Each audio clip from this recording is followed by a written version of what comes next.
Coming to you live from my apartment, it's Rob Has a Podcast, and now here's the guy who graduated from a podcasting school, magna cum laude. I am Rob Cesternino. Hello, everybody. Welcome back to Rob Has a Podcast. Very excited to be back here in the studio for a feedback show, and we've got a great guest with us here today because joining me here in the slum here that I call a podcast studio. Hopefully there's not too much squalor here because Bradley Kleihege is here. Bradley, how are you? Great. Thanks for having me on, Rob. Studio's really cool. Oh, so nice to have you here, Bradley. I'm just going to move this a little bit closer to you. Okay. Don't be shy of this microphone here. We need to hear from you today about everything going on in Survivor David versus Goliath. Bradley, are you more of a David or a Goliath?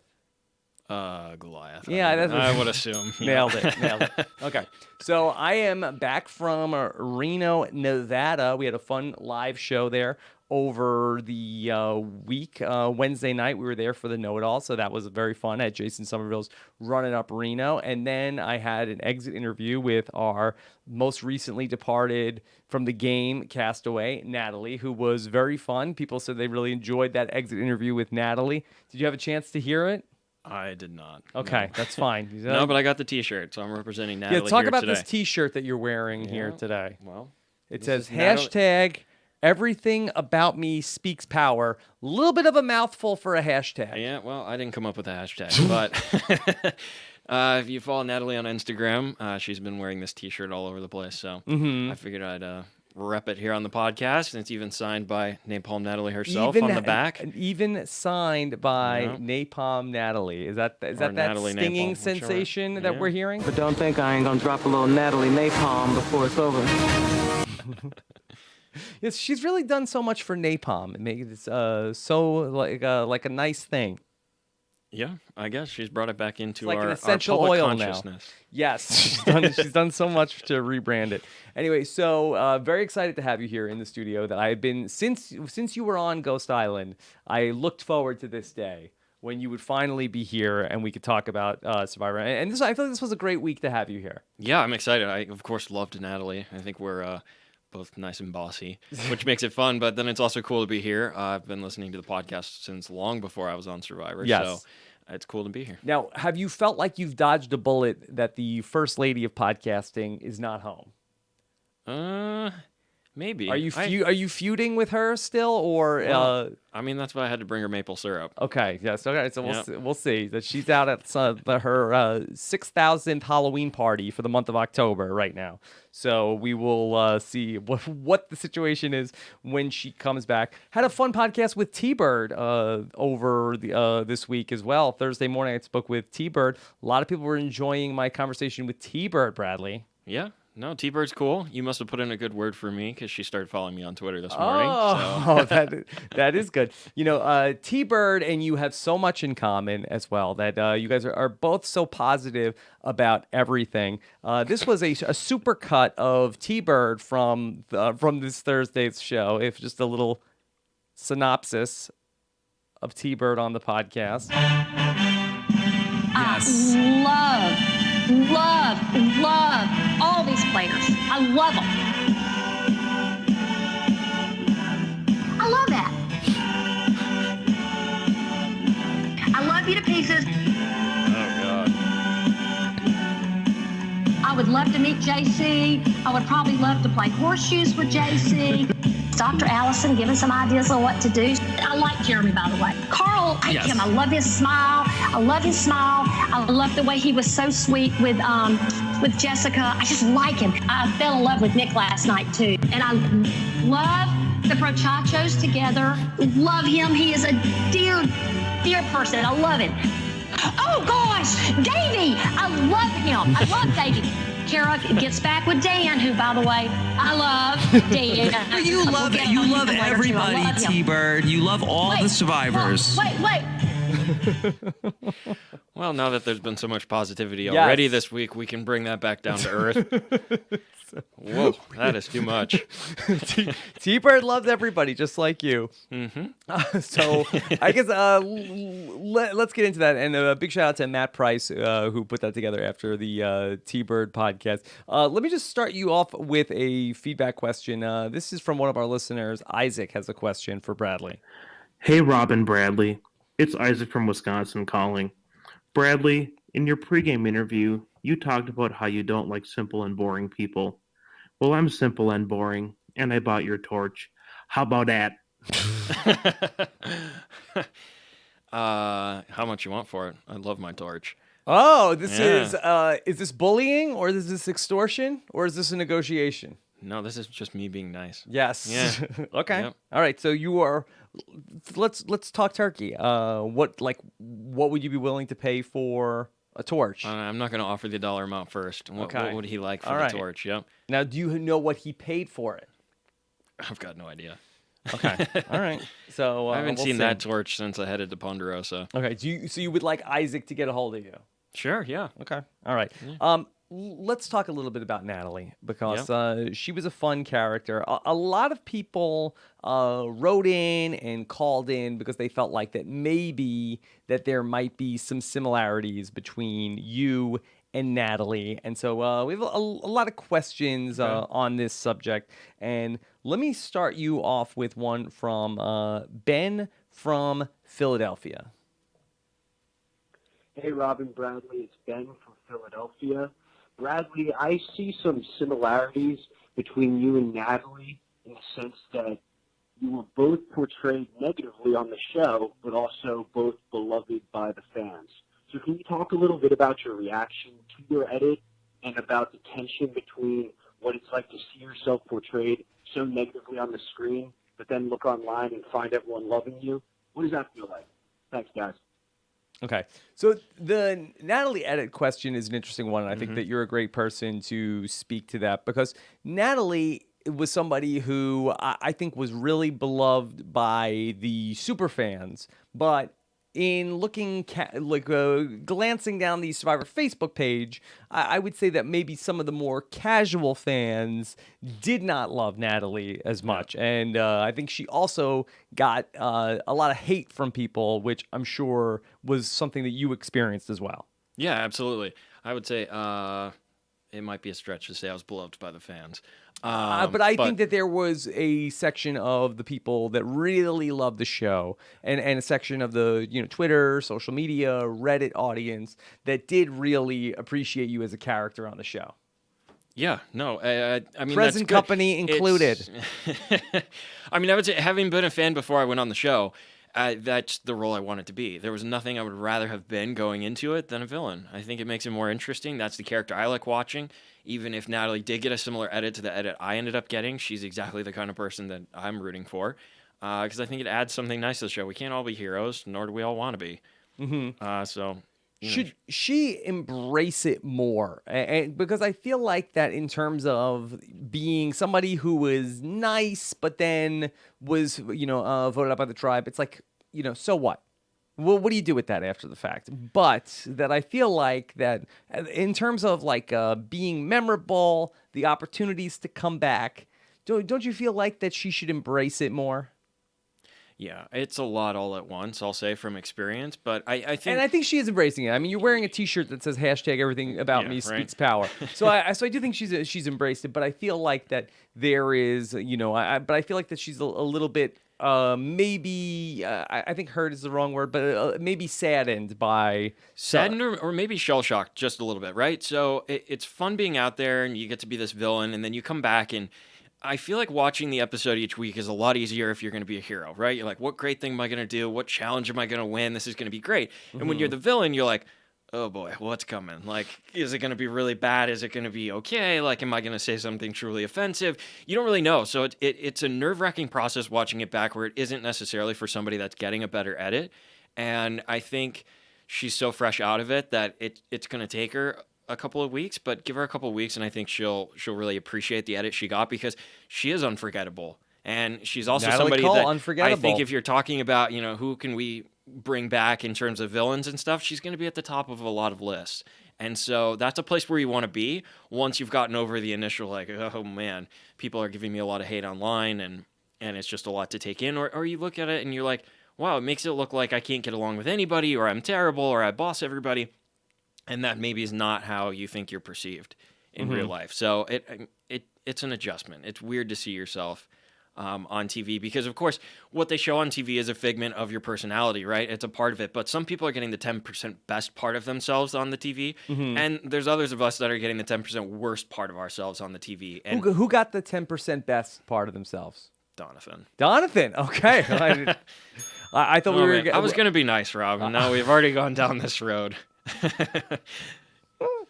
Yeah. All right. Let me ask you another question about the edit of Natalie and by proxy yourself. Here's Max. Hey guys, Max Clendaniel here. I just had a quick question. I was wondering what you thought about Natalie's edit being very similar to Bradley's edit last season, where every time she spoke, she was very unlikable, and all the other cast members seemed to hate her, to the point that when she was finally voted out, it was this very satisfying finale for her that I felt like the audience really wanted. Do you feel like this is a new edit trend we've been seeing, or has it always been there? Thanks. What do you think about this question? Do you feel like that is there something new in terms of you feel like a character being edited this way? Because I don't necessarily agree with everything Max is putting out there. Yeah, I don't necessarily think it's super new. I think there's been a shift in kind of who the villain is. I think you have the Scott and Jason villains that are possibly quite vile, actually. And then you have this new version, this new, like, Disney-fied version of a villain where they're not malicious, they're not really bullying anybody, they just seem to be bossy and people don't really like them, and I think there's a difference there. I think it's a less malicious version of a character. Yeah, and I talked about this with you last season that I really liked you on the show because I felt like that you were, a rootable villain where, you weren't doing like anything, despicable to anybody and weren't being necessarily a hateful person, but somebody that maybe that we can identify with, that everybody works with, somebody who is, kind of pain in the neck to deal with. And that to me is a lot more fun because there's less problems with that person on the show.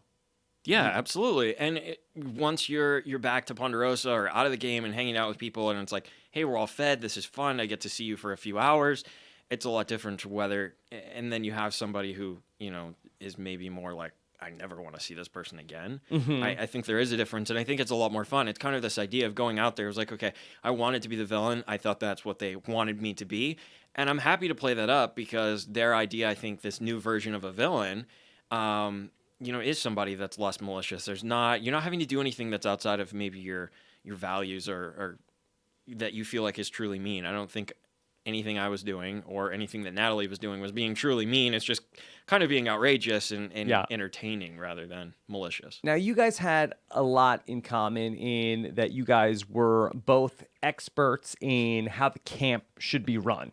Is that fair to say?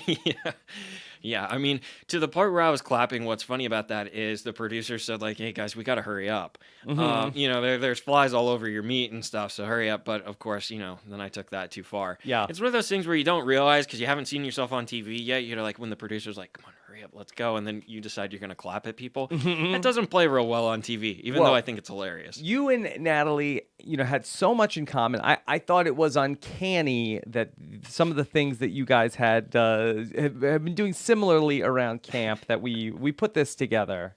Priority is to get the fire going. Jonathan. Can you help me move this? There you go. There you go.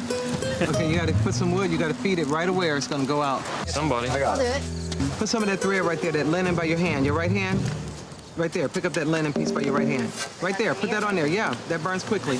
Oh my God, let's eat. Angelina, you don't have to blow. Feed it with the small pieces of wood, the real thin ones. See how they're sitting around the sides? Yeah, like that. The fire going. All right. I think we need a couple of bigger pieces that are thick. I don't think so, Nick. It's built. Okay, let's go. All right. Angelina, you're not finished. It's your fire. Keep feeding it. Does anyone care if I get stuff on theirs when I'm sprinkling mine? Let's go. Yeah. Good job, guys. Oh, thank you, Bradley. It was like seamless. There you go. I would love to play with Natalie. I think would be everyone else on our tribe's worst nightmare. Yeah, the king and queen of complaining and bossing. Mm-hmm. It'd be amazing. They would put us at Malolos Beach, of course. Yes. Yeah. Yes. Mhm. Obviously. Yeah. So let's talk about that tribal council vote because there was a lot of speculation after the episode about what was going on there, and then in terms of over the next couple days between things Angelina tweeted and secret scenes. So it's been pretty much confirmed about this idea where Angelina was on board with this plan to vote out Natalie, but went through the motions to vote for Lyrsa in order to then go to Natalie and say, hey, can I get that jacket? To which there was no response whatsoever, unfortunately, for Angelina. Natalie. Yep. Natalie. No, that was great. No jacket for you. When she was getting up and going to get her torch snuffed, her bag was so stuffed full of jackets. I was really hoping she had taken everyone else's jacket and was just leaving with them, because that would have been hilarious. To Angelina's effect, I'm not an Angelina fan. I'm willing to admit that. Mm-hmm. Don't like her at all, or at least this TV character version of her. What is she doing that's causing that reaction? I don't know. She's just Yes, not. That's a very strong reaction. But I will say, to her defense, it is surprisingly cold. I can't imagine how cold it is when it's actually raining and cold, but it's colder than you think it would be in the tropics. Mm-hmm. I mean, we didn't have the rain, but we used our tarp as a blanket. And I mean, it was like a spoon drawer. We were all just right up against each other because it did get cold at night. So I can understand, wanting a jacket of someone that's going home, but I don't think you can ask for it like that. Mm-hmm. All right. So you have not been a fan of how Angelina is playing the game. It really is a lot. Like in terms of like a move, I mean, it's definitely interesting, but it does seem like a lot of hoops to jump through in order to pull off the heist of the jacket. Yeah. It just doesn't look good. If that's what you're playing for, like, oh, I want a jacket, there's not a whole lot of substance to your game, is there? Like, I understand why she wants the jacket, and it's definitely an interesting move. But I just wonder in terms of, like, the social capital that you are burning in order to get that jacket, where, from what I understand, Lyrsa knew about it, Nick knew about it, Mike White knew about it, so everybody else is on board with it. But if you're Lyrsa, I kind of feel like that you'd have to take away, Angelina is, willing to write my name down to get this jacket. Like, okay, I know that's great that she's going to work with me and she's going to vote out Natalie instead of the Davids, but you got to feel like in the back of her head that she's feeling like, well, how great of an ally is this that she's willing to write my name down in order to get a jacket? What if one other vote goes the other way? What if Mike White flips or whatever? Then I'm getting voted out. And then, if you're Mike or Nick looking at Angelina as an ally moving forward, like the fact that she's willing to go through this deception to get the jacket, I feel like that you kind of put that in the back of your mind too, right? Yeah, I think it also makes Lyrsa feel like she's irrelevant in the eyes of Angelina, right? Knowing something about making other people on the show feel irrelevant, that's not a position you want to be in, right? Because then they don't like you. And she already has this badge of a Goliath on her, and she's looking at the Davids, and I think it comes across if you're Lyrsa as, not only does she think she's better because she's a Goliath and I'm a David, but she just wants to use me for my jacket. It just doesn't, I don't think it plays well. It does not curry favor with anybody. And I think it makes her intentions and the way she's viewing everyone crystal clear. Bradley, I have an email question for you. This is from one of our listeners, Drew, who says, was there ever an item of clothing belonging to another Survivor contestant on your season that you really wanted? Oh, man. No, I had a really good, warm set of clothes. Yeah, I guess not. I felt bad for Sebastian, who had shorts and this, drug rug. Drug rug? Yeah, those... whatever those woven hoodie-like things are. Yeah. Yeah, no clothes. He was freezing. But I don't think so. No, I did good. I looked ridiculous wearing the khakis and the boat shoes and the quarter zip sweater, but the sweater was warm at night. Yes. It worked. So you never thought about trying to vote somebody out just to get the clothes that they were wearing? No, I was more concerned with them being annoying. Was there any item of clothing that somebody left behind when they went home? Like when I Stephanie, left my socks. Yeah, Stephanie Johnson or Brendan, when they got voted out, that they didn't leave anything behind. No, we should have taken Stephanie's clothes. They had, like her sweatshirt. That would have been funny. No, we had a few people's canteens, which was good for, I don't know, carrying salt water to go make rice or something. carrying extra. No, I was more preoccupied with everyone annoying me than worrying about their clothes. All right. Then let me play this question for you in terms of this idea of taking the clothes. I know you didn't want anybody's clothes, but what about Kieran's question? From Maryland, Bradley, when you were voted out last season, did any of your tribe mates ask you for your jacket? And if they did, would you have given them your jacket? Okay, I definitely would not have given any of those knuckleheads any of my clothes. I should have grabbed their bag on my way out. Yeah. Oh boy. No, they definitely did not ask me either. They didn't say anything. It was really funny because even before the votes were read, it's kind of like, oh, this is toast. Everyone's like looking in the opposite direction of me, and I'm looking around like, are we good? Are we good? And it's like, no, we're not good at all. I think they were just so excited to be rid of me. They didn't even consider taking my clothes on the way out. Yeah, in terms of Natalie's reaction to that, I mean, how difficult is it to parse? Because what were the votes? Was it a complete unanimous vote when you went out? You see that, Yeah. and that was the same with me with Survivor All Stars. So there wasn't a lot of detective work that needed to be done. But I feel like in that situation where it's 3 votes to 2 and you're Natalie, I do think it's probably really hard to be able to figure out like who did vote for me here.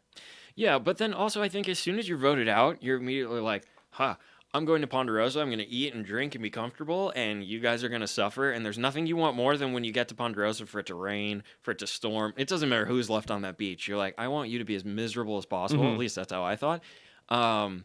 And so why would you I wouldn't even give my ally clothes. Going back to Angelina with this jacket caper, do you think is there more that she should have done around camp? Like, should she was this kind of like a half measure what she did? Where after the vote, like, should she have then, if she really wanted the jacket? I mean, should she have cursed out Mike White at the tribal council? Like, did she do enough to get Natalie on board to say, here you go, Angelina, here's my jacket. Take this Natalie jacket to the end? I think it was just so transparent that Natalie knew exactly what was going on. At least that's the way it was portrayed in the edit, she just was like really hankering for a jacket, that it came across as just so slimy in every single way that I think even if you were allies, there's just no way you don't see through it. Yeah. I don't know. It came across very desperate, I guess. Okay. Bradley, not a fan of the jacket. No, I mean, they're move playing have a it name? It's like the reverse move that Tyson pulled, right? I can't remember what season, but he said, like, here's my pants, I'm not going to vote you off. And I can't remember what season it is. We'll right? ask him. Yeah, and so then he ends up wearing his underwear because he did vote her out. That's what you're supposed to do. You're supposed to be like, here, Lyrsa, here's my pants, and instead she's like, I'm going to vote you out, give me your jacket. She's misexecuting the whole concept of using your clothes to a strategic advantage, and it just didn't work, and then it made for a funny scene. Okay. Was a great moment. Yeah, it was. This is a question from Dan C. All right, here's Dan. Hey, Bradley, it's Dan from New York. So this season just lost a big character in Natalie, and this makes me worried because last season you were a big character, but then the entertainment value just plummeted off a cliff without you, and Chris as well. So my question is, can this season survive Natalie not making a deep run, or at minimum, making the jury? Thanks.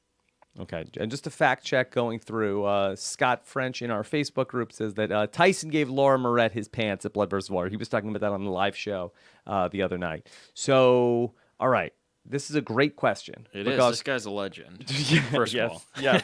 Dan in New York. So that he's putting it out there that last season, losing you was a big blow to the season, and that things ended up being predictable for a lot of, we saw where it was going for the most part down the stretch in Ghost Island. That do you feel like that this could be a similar outcome here in Survivor David versus Goliath?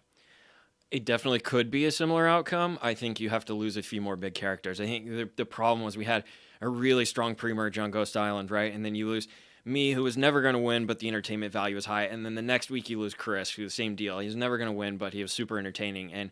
And that was kind of the two big odd ducks of the season. Mm-hmm. And so, yeah, you lose Natalie, and that's not good, but you still have Christian, who's super engaging and fascinating, and Dan, who's like a child in a candy store and has no idea what he's doing, which is great to watch. So there's still enough characters left that I'm not worried about it yet, but it's definitely a problem, and it's an issue, I think, bigger with the whole idea of casting Survivor or this idea of Edgic and stuff, which I don't necessarily agree with, is this is at its core an entertainment show. It is TV, and we need these big characters, and it's not all about, is this person getting an edit that can win? Like, I'm out there to win, but I'm also out there to entertain, and I think that's what we have to keep in mind when you lose these big characters that everyone is so hard on Reddit, on, the Facebook group, all this stuff, because they're not playing the game right or they're bad at the game.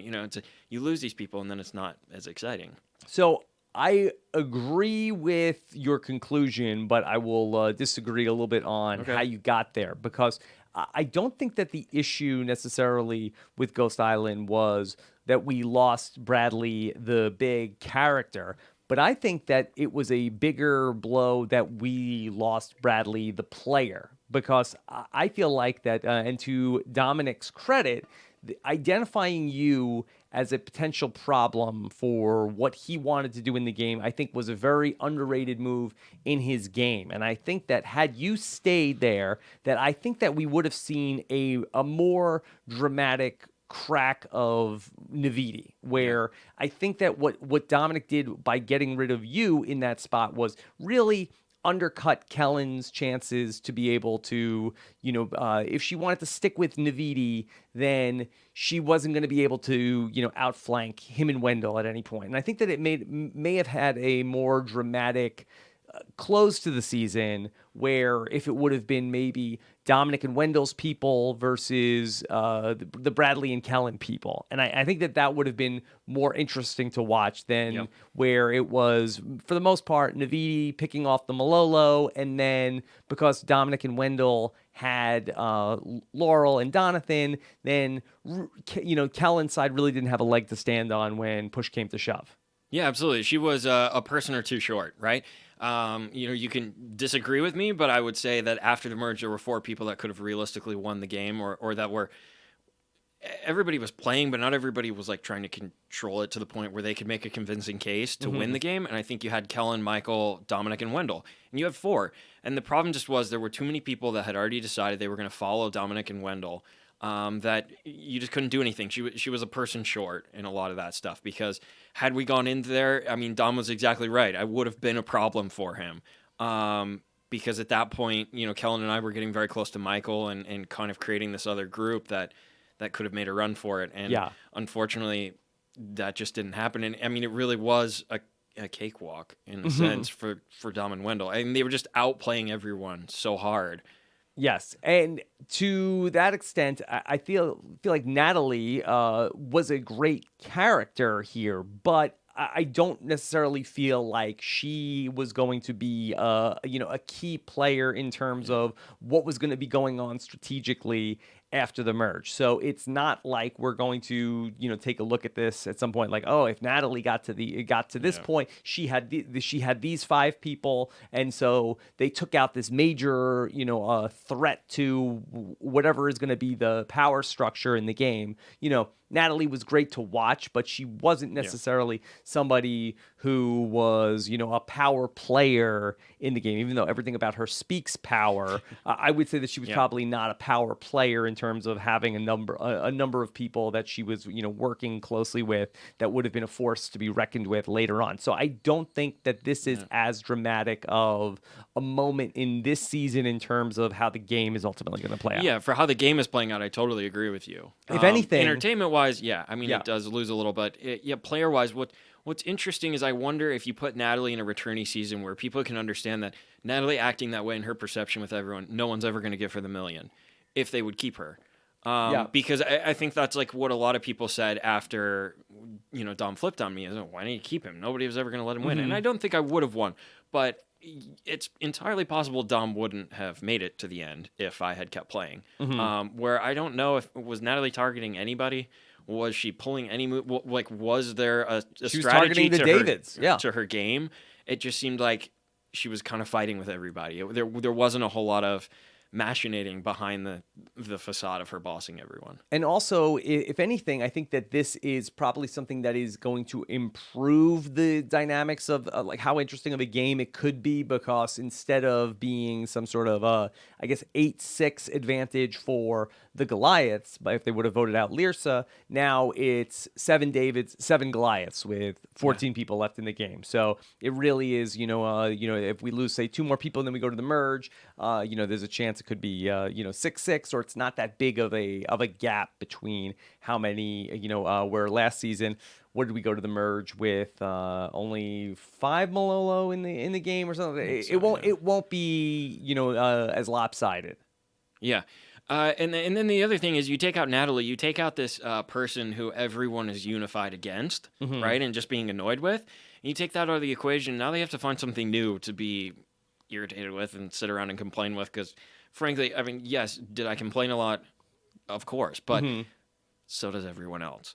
What else do you do when you're on Survivor? There's nothing to do. It's like watching paint dry. It's so boring. And so you sit around and you're complaining about stuff. And so if you have Natalie and you're like, oh, Natalie bossed me. Did you see what Natalie did earlier? Blah, blah, blah. It gives you something where it's directing everyone's energy towards that, and you take that out, and now you have to find something new and find a new source of conflict. Is there going to be a new person that nobody likes? Is there going to be... Yeah, I think it changes up the game, the social dynamic, in a way that can make the season more interesting. Okay. Let's take a question from Stuart from DC. Wants to talk about Natalie's voting confessional in terms of how she's put these voting confessionals together. And this is Stuart from DC. Hey, Rob and Bradley. This is Stuart from DC. So some organizations, when giving feedback to employees, utilize a compliment sandwich, starting with some praise and then some criticism, and then ending with praise. This week we got our second voting confessional from Natalie, where she once again opted for a more open-face sandwich, skipping the first compliment entirely. Do you think she was taught this technique incorrectly in the workplace, or is she just reinventing the wheel? Love to hear your thoughts. Okay. So, Bradley, are you familiar with the idea of the compliment sandwich? Yes. Okay, Yeah. so you start with a compliment, I don't then believe give the in it, criticism, but I know what and it then is. end with another compliment. So but this was Natalie's voting confessional, which has kind of gotten lost in the shuffle this week for Lyrsa. Take your lime green members-only jacket back to Boston. I like your purple hair. To Jeremy, of course, that stinging sensation you feel, that's the Natalie napalm. She says, but you have great skin. So she ends on the compliment, doesn't open with a compliment. So what do you think of this approach? I mean, I love it. I think it's super interesting. Yeah, she's a little misguided there, but I don't think she was mistaught, because I don't think anyone has taught Natalie anything. I think Natalie teaches other people things. But it's good. I wonder if she thought, like, if they're going to make me a villain, they're going to use this part of it. And if they're going to make me a hero or a nice choices. She's giving the producers options. She's like, here, I'm going to help them do their job. I'm going to make it easier for them to edit. And then they just put them both back together, and it's really funny. Like Wendell did he was super positive to Chris Noble, but then went into talking about his bad rapping. Yeah, which was amazing. Yeah. I mean, I can say the rapping is hilarious. So Chris Noble, you say thumbs up to Chris Noble's rapping. Yeah, I mean, when it was going on all night long on Nvidia, sure, I got a little old, but riding to the after party in an Uber with my family and Chris Noble and his family, my mom got him going, and he was rapping in the car, and yeah, it's hilarious, you know. All right, I mean, he was incensed. Little funny bit here. He was incensed with the way they edited his rap on the show because he said it was like if you dropped off a Picasso painting to a gallery for a gallery exhibition. And you showed up to the gallery exhibition and they had changed the frame and they had repainted colors from your painting. It's just, it's not the same thing. And he was like, that's what they did to my rap. They changed it. It wasn't even mine. They chopped it up. They killed it. It's my masterpiece. So what did they do? They shortened it. They cut pieces out of it. And so he was, as an artist, he was insulted. He was all upset. Okay. Which adds to the amusement of the rap. Poor Chris Noble. Okay, let me take this question. This is an email from a longtime listener, Taylor Cotter, who writes in, Rob and Bradley, can you guys please take the time to rank all the Survivor Natalies by how much of an iconic Yas Queen they are? Okay, so we have 5 Survivor Natalies. Do you feel up to this task? Yeah, let's go. 5 Survivor Natalies. Natalie Bolton, Natalie White, Natalie Tenorelli, Natalie Anderson, and Natalie Cole. You want to go from 5 to 1? What's easier? In last place, we have Natalie Tenorelli. Natalie Tenorelli. Okay. Yeah. Now, she's a finalist. Just because you make it to the end doesn't mean you're any good. Okay. All right. So you have Natalie. Boston Rob is not going to be happy to hear this. Bradley, what are you doing? After I got voted out, Jeff said, maybe you're the next Boston Rob. We both went out 7th, so. Maybe. I'll ask. You never know.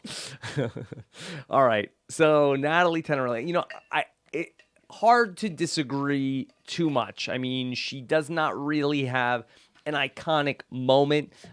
She was in the mix to come back in Second Chances, did not get voted back. So she sort of, I guess her claim to fame is she's probably the most successful of like the 19-year-olds that go on the show. I think that I don't remember exactly how old she was. She was 19 or 20, but of the, super young contestants, check me on this Facebook group. Well, I'll just say in ranking her in last anyway, like I've never met Natalie. I don't know what she's like in real life. I'm just going off of what I saw on TV. And what was there? All right, we'll leave it there. All right, so number 4, where are you going? Let's go with Natalie Anderson was, she went out first, right? Nadia Anderson went out first. Yeah, okay. Natalie so I'm going to go with Anderson- Natalie White next. Natalie White. Now, Natalie White is also a winner. Yeah, well. That doesn't do anything for you in your book. No. Yes, she doesn't really have an iconic moment other than when she killed the rat. She definitely did things, we sort of outlined, the things that she did along the way, but sort of like really was able to realize early on that Russell probably was not going to win and hitched her wagon to Russell. Yeah. But in terms of iconic Yas Queen moments, there are not many for Natalie White. No. And, I mean, you have to look at it from who generally gets the best possible edit on a Survivor season. It's the winner, right? You want to make them most look as impressive as possible. Mm-hmm. Where was it just was lacking. All right. So, iconic Yas Queen number 3. Oh, boy. I guess I have to go with Natalie Anderson. She's only number 3 on this. Yeah. Well, boy. No, Yas Queen would be like entertainment value, like got some swagger. And you saw Survivor San Juan del Sur. Yeah. I've seen them all. Okay. All right. Boy, I'm going to respectfully disagree with you on this one. Oh my God, you fool. Yes. Okay. I did like her on The Amazing Race, though. All right. She should have stayed there. Yes. All right. Number 3 was only Natalie Anderson. Okay. All right. It's just, I don't think she's a bad game player, right? I just think I'm ranking these people. Nor should you. I'm ranking these people based on their entertainment value and how much fun I had sitting there watching them. Okay. And it was you're dead wrong on this, but okay, we'll keep going. Okay. Who is your number 2? I'm going to go with Natalie Bolton. Natalie Bolton, number 2. Why you liked Natalie Bolton? she's just good. A little mean-spirited. She's very I like mean-spirited. that. Said Yeah. she was going to use, who was it? Floss her teeth with somebody. It was somebody's jugular. I think Yeah. it might have been Francisca. Yeah. Yep. Yeah. And I got to pick Natalie Cole first. Natalie Cole, number one. Yeah. Most iconic Yas Queen, Natalie. There you go. I mean, what is more There of you a, have it. Okay. What is more of a Yas Queen than sitting there and bossing everyone around camp? Okay, so that especially it spoke to me, but that's also what I did at camp. So it's like watching it. It's like, whoa. Yeah. I can relate to that. I was impressed with how well she was able to boss everyone. See, I mean, I was having to clap and stuff, and Donovan's still just trotting off. Yeah. Yeah, I think I gotta go. Natalie Anderson won. I think it'd be. I think that Natalie Cole, Natalie Bolton, Natalie White would be tough for me. I think they're probably pretty close in terms of how you want to rank them. It's probably not a wrong order to do it. Natalie Cole did the most with the least. In terms of that, she was only on 5 episodes, but she made a very big impact. Natalie Bolton was pretty quiet early on, but then she really, has a lot of memorable moments there in Fans versus Favorites. Surprising that she never played again. And Natalie White, at least she won. At least she's a winner. I think that maybe Russell losing could be her Yas Queen moment. Yeah, I mean, I think there's 2 out of the 5 that anybody will remember. I think you have Natalie Bolton, and then you have Natalie Cole, which I mean, maybe Natalie. We don't remember recency Natalie bias. Anderson. Yeah, I don't think so. Boy, I mean, I'm admittedly on the more casual side of a super fan for sure, but so I know who they all are, but it I don't know. You need to say right now, don't at me, people. Oh, they can at me all day long. I'll fight with them. All right. Let's talk about, we saw some real devastation this week, Bradley. We saw a big cyclone come through. I loved it. I wish it could just keep storming the whole time. Now, if they were to call me for season 39, I'd be like, sorry, hard pass. I'm not going during the rainy season. I don't do that only. stuff. I'll do the summer season. Okay, so we saw so much devastation from this latest cyclone to hit the island. Let me play this question for you. This is from another one of our listeners. This is from the Great Mustache Dragon. Has a question for you. Rob, Mustache Dragon here. My voicemails have been compared to that of a Boston Rob or a Kim Spradlin. I have a question for Bradley. What did he think about the camps when tribes got back after the evacuation? They seemed really dirty with a lot of dirt. So I'd like to know what he thought about all of that. Thanks. So glad I wasn't there. I just want to be back in Navidi. Oh, you guys have like dirt and sand everywhere. It feels dirty. Oh boy, I'm never gonna live that down. That is a strategy move gone horribly wrong. Yes. What? Refresh our memory. What was the strategy move? I was trying to argue, and I was arguing with one of the producers actually in front of everybody about this, that I didn't think it was fair. And I was trying to make them, boost them up, be like, hey, it's not your guys' fault that Malolo has lost, that you're doing so terribly. It's so windy here, you guys can't sleep, and it's nice and warm and great over at Navidi. And so that's why we're winning, and that's why you're losing. But it did not come across that way. It was like, it didn't play well. Okay. It was terrible. All right. The camps really were devastated. Yeah, that would be a huge bummer. See, because when you're building everything in the first couple of days, you got all this energy, you're all excited, right? And then you start to just get tired and do a whole lot less. And so to get back on day, 14? Day 14 and everything's destroyed, yeah, it's a huge bummer. Yeah. I think at that point you just stop rebuilding that much. Stop rebuilding what, and just pray for the merge? Well, even in the merge, it's just like, I don't know. In theory, if you knew the weather patterns of Fiji at all, the weather should statistically get better as the game goes on. And so I guess you just, I don't know, Hang out. Hope and you don't build it as fancy. Yeah, I feel bad for poor Pat. Not only did the storm take out Pat, but it took out the shelter that Pat worked. So his one lasting contribution to the game. That's okay. What Pat wanted to do, he wanted to see the world. So he went on Survivor, and that's what he got. He got to go on vacation to Australia. Don't feel so bad for him. You think so? Pat got a good deal. Yeah, he also got to go to the capital of Fiji, Suva, to the hospital, brand new apparently. I talked to Pat about that because I also went to the hospital in Fiji. Why did you have to go to the hospital? That would be 26 days without going number 2. Oh, no. Yes, I was wildly constipated. So you got medevac from Ponderosa? Yeah. Oh, no. Yeah, so I actually didn't. I was about 4 days late going to Australia with everybody, which did not help my standing with the pre-merge, right? They all hated me. I got there. I was like, okay, I need to keep playing the game here and make these people like me because now we have to spend 3 weeks together on vacation. And then I got sick and I was separated from them again. So oh, my God. It was a huge bummer. Yeah. Bradley, this is intense. I know. They did put me up in a really nice suite at the Hilton in Fiji. Trying to make you feel better. But I felt so awful. Oh, now, I'm surprised that you don't tell that to people more of like, all these people that get on you, like Bradley was such a complainer and say, hey, I had to go to the hospital, okay? I was medically evacuated from Ponderosa. I may have complained a lot on the show, and I do complain a lot in real life, but I don't want to make excuses. Mm-hmm.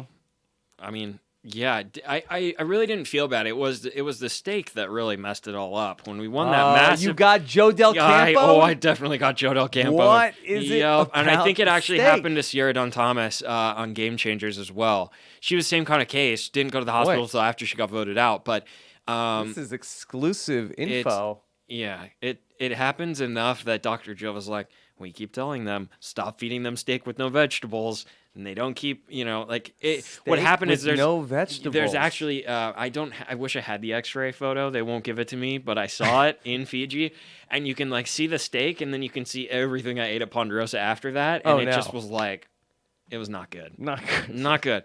I didn't. Yeah. Yep. It finally took greasy Chinese food in Brisbane, Australia. Okay, that's the cure. In case anyone's that's wondering. That's the cure. Okay. All right. Here's a question for you from Joel. Hey, Rob and Bradley. My question's for you, Bradley. If you had to choose between living on the storm-destroyed beaches from David vs. Goliath or the dreaded Malolo Beach again, which would you choose and why? Thank you. Would you rather live at Malolo Beach or go to one of these camps after the cyclone hit? I would go to one of the beaches after the cyclone. Is Malolo Beach in play this season? I don't think so. Okay. No. That you condemned it so bad. You left such a bad Yelp review that Survivor Production had to say, okay, let's hit the reset button on Malolo. Yeah, right. I mean, in the slim chance I ever play again, you know where I'm headed day one? Malolo. Yeah. Guaranteed. Oh, they're going to put me there with my least favorite producer that we didn't get along at all, and it's just going to be terrible. That is so funny because, when people play multiple times now, it's like you are going back to the island, and so, playing when I played the second time, like obviously I'm in a completely different place. It's new, and that's so funny that you could end up playing again and then end up back like, no. I'd be stuck there. It would be terrible. No, what made it really bad was the wind. Other than that, like it was actually. If you had not a jacket, awful. How bad would it be? No, not that bad. Not that bad. I mean, the ants were annoying, but fine. It just the problem wasn't that. Well, this is new. There were ants at Malolo too. Yeah, the ants would crawl all over you. It was kind of really obnoxious, but it's not that there was that, right? Because I knew I was going on Survivor, and so you expect to, have nature bothering you. The problem just was the difference. It really was like one place was so much nicer than the other that from a standpoint, I was more just incensed because it seemed unfair. Mm-hmm. It would be one thing if we both have the wind and we both have the ants and we, all that stuff.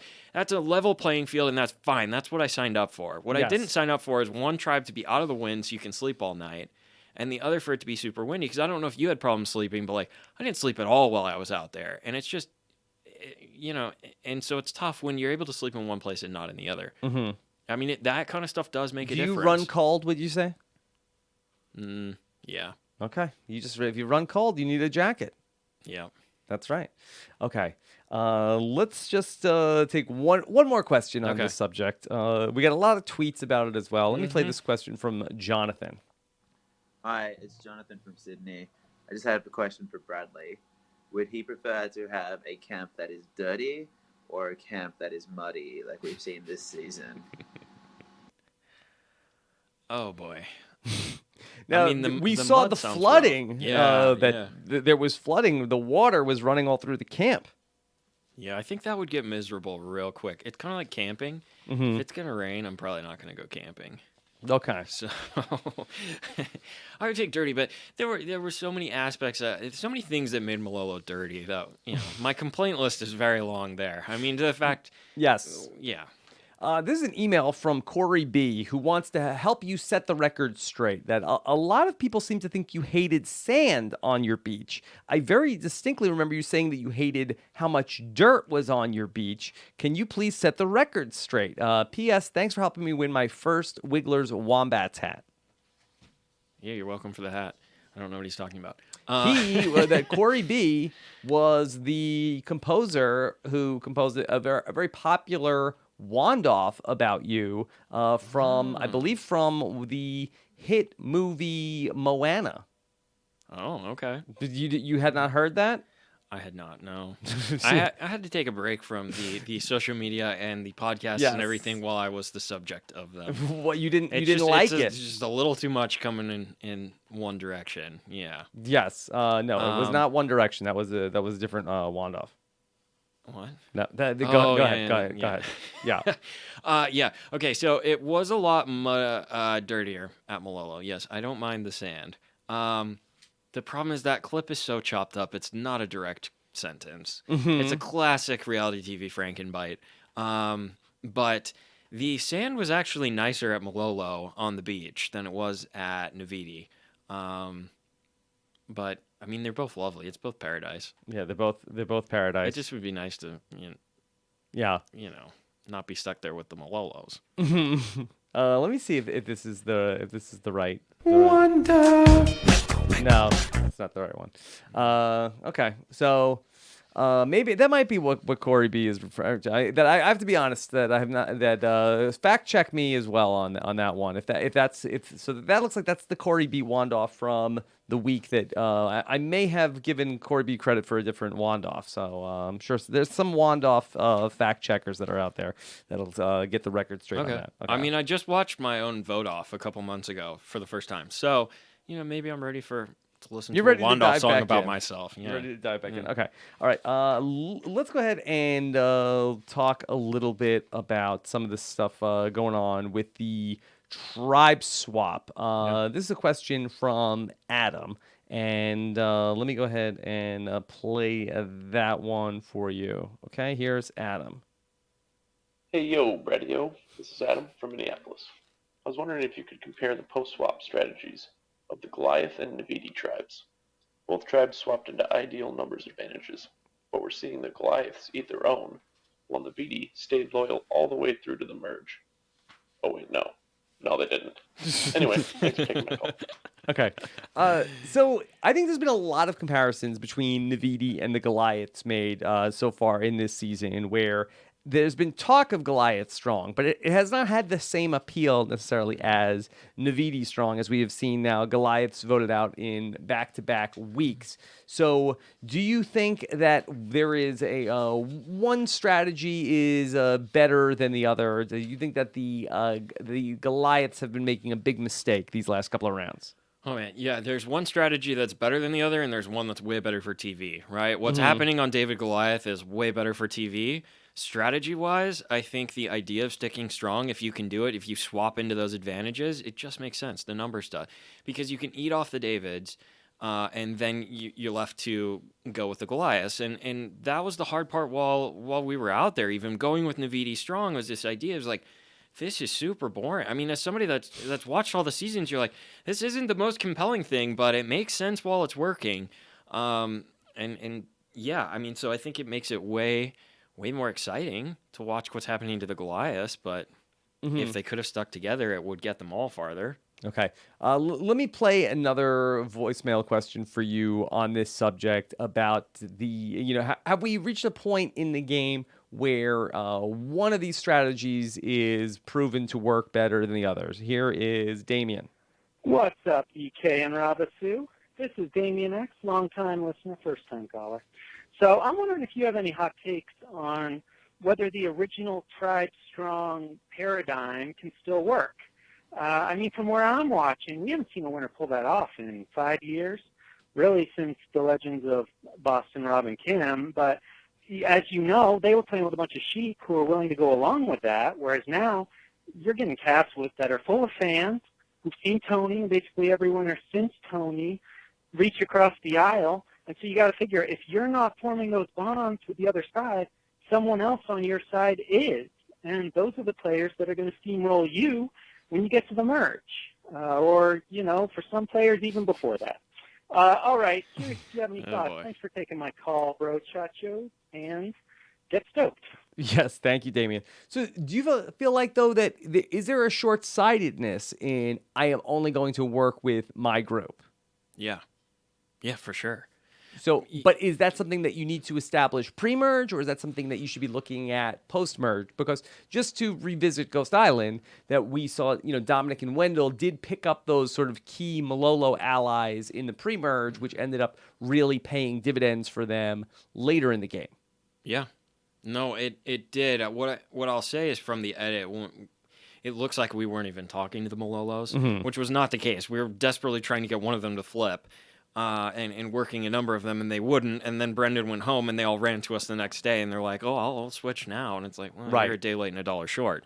And then we were just annoyed with them at that point because it's like they kept telling us, they're like, "You're not playing the game," and it's like, we've got the numbers, and we're trying to get more of you to flip to our side, and you won't. So what are you guys doing? How are you playing the game more than we are? But you have to be friendly with everybody. Yeah, which is not easy for me. It's interesting just to look at Ghost Island again, and I know it's a small sample size of one season, and I don't know if we go back to further seasons, but in the case of where you had Dominic and Wendell, they picked up Donathan and Laurel, and they ended up forming something pre-merge.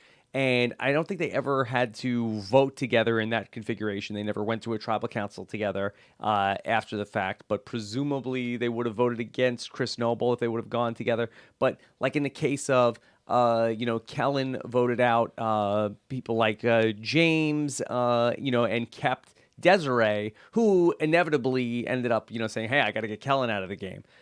So keeping the people that you start with doesn't necessarily mean that it's going to work out either. The people that you started originally with could just as easily turn on you, and maybe the person that you save feels more loyalty to you.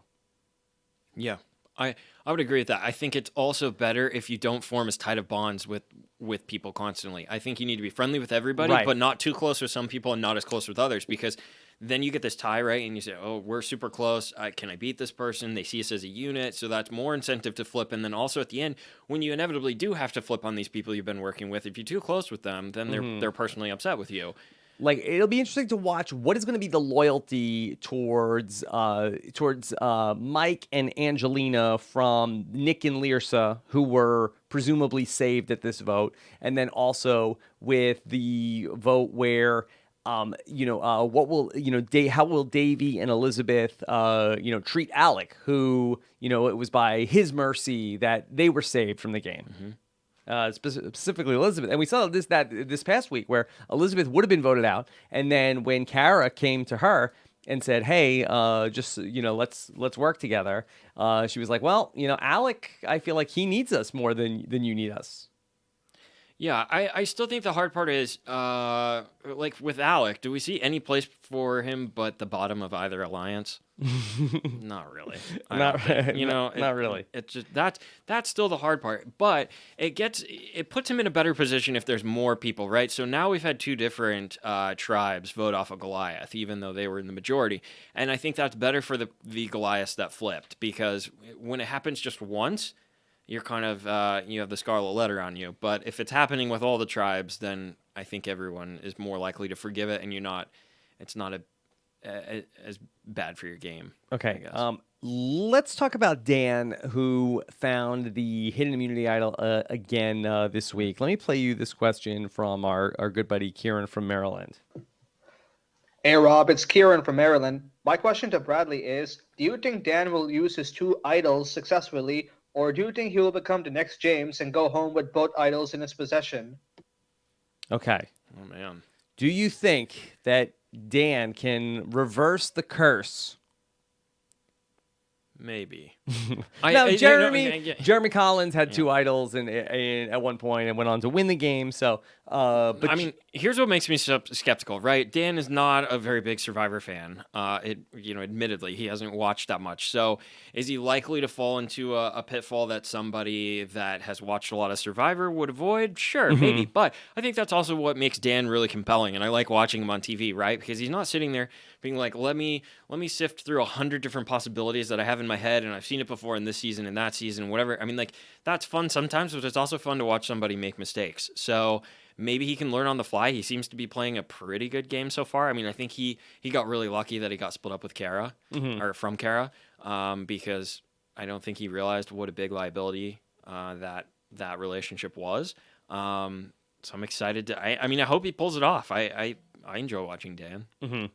So Dan has been at the center of some controversy that I touched on the other day on the show with T-Bird about some comments that he made in the last episode.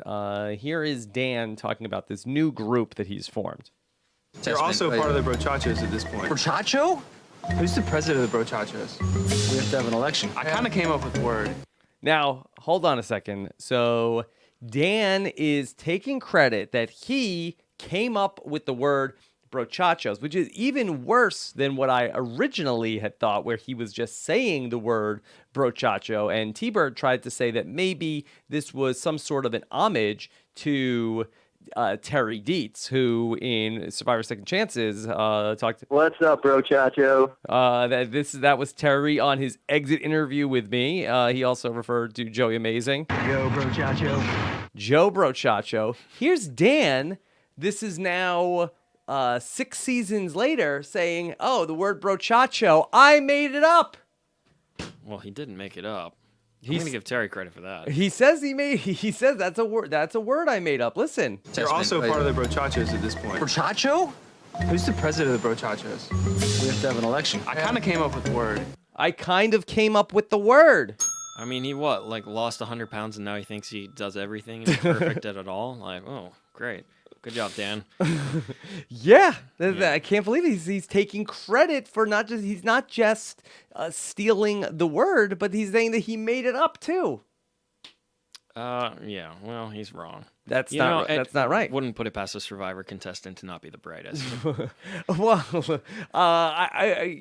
I just feel like that this is 100%. You can't just take somebody's word that they made up. Now, Terry Dietz took to Twitter and we quoted that tweet on the podcast with T-Bird, and T-Bird is still working on trying to get a hold of Terry Dietz. And I had this pulled from our talking about our social media earlier on. I think it's at Dietz Terry, but I know Terry was very upset, and he said that him and his son came up with that before they went back, and it had to be earned by somebody before. Yeah. I mean, I'm skeptical that he came up with it, but he definitely was the first one to use it on Survivor. I will give him that. Yes, Terry Dietz absolutely was. Yeah.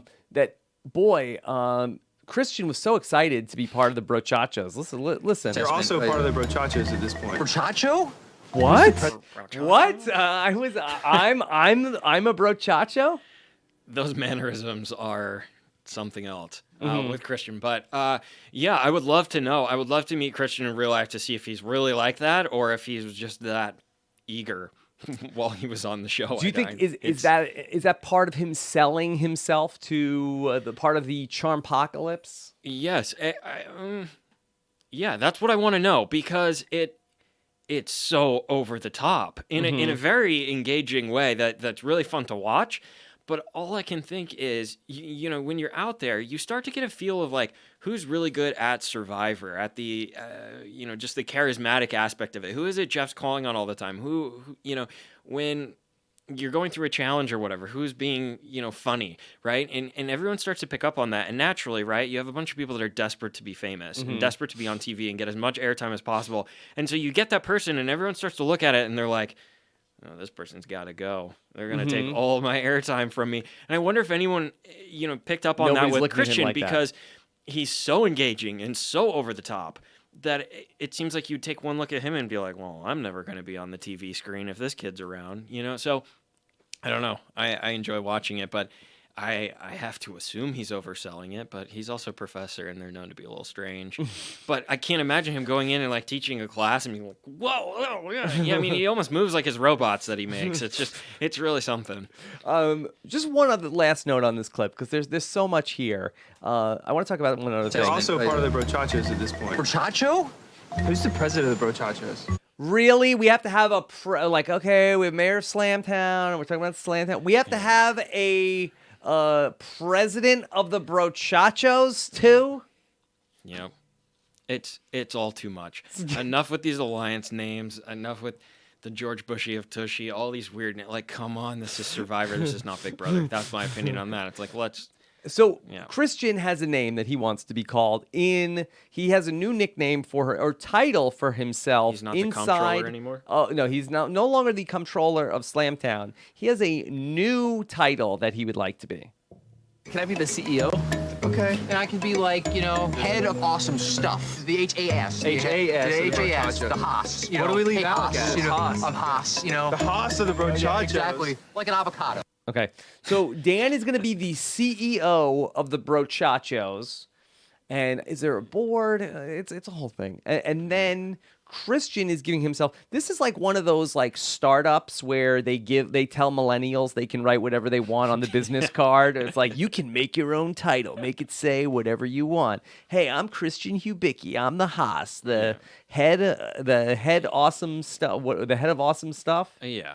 It also feels like one of those startups where you're using your parents' money and it's never going to be profitable either. So this is called Brochacho Inc. I'm the CEO.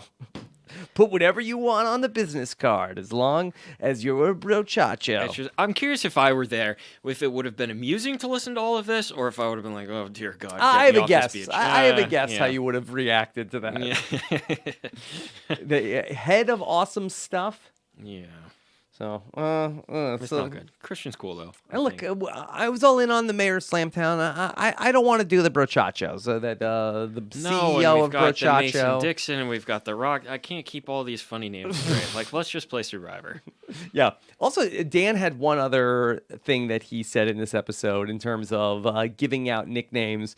I mean, Dan, for whatever reason, he must have. I don't know if he had like an iced latte, but he was all fired up with just spouting out different nicknames and branding to give people. You know what a cagenius is? Well, a cagenius? A cagenius. A cagenius. What is a cagenius? A cagenius is a step above a genius. Oh, wow. Thank you. That's a high compliment. So Christian's not just a genius, he's a genius. Yeah. I think Dan thinks he's on Big Brother. I think he also has the IQ for a Big Brother player. Like this was a lot in one segment. That we got we got Bradley, we got a genius, we got a Haas, we got the CEO of Brochachos. I can't even follow it. But I guess I'm not a genius because I can't follow it. But genius, that's not a thing, right? I don't think so. That's not a thing. So wait, what is this prefix "k"? Why is the prefix "k" genius? Why is that the a thing? stand for? I don't know. I've never what other words have a ka-ching, Kaligi? Yeah, maybe. Yeah, I don't know what other words have a kaboom. I mean, is it like a flashy genius, like ka-genius?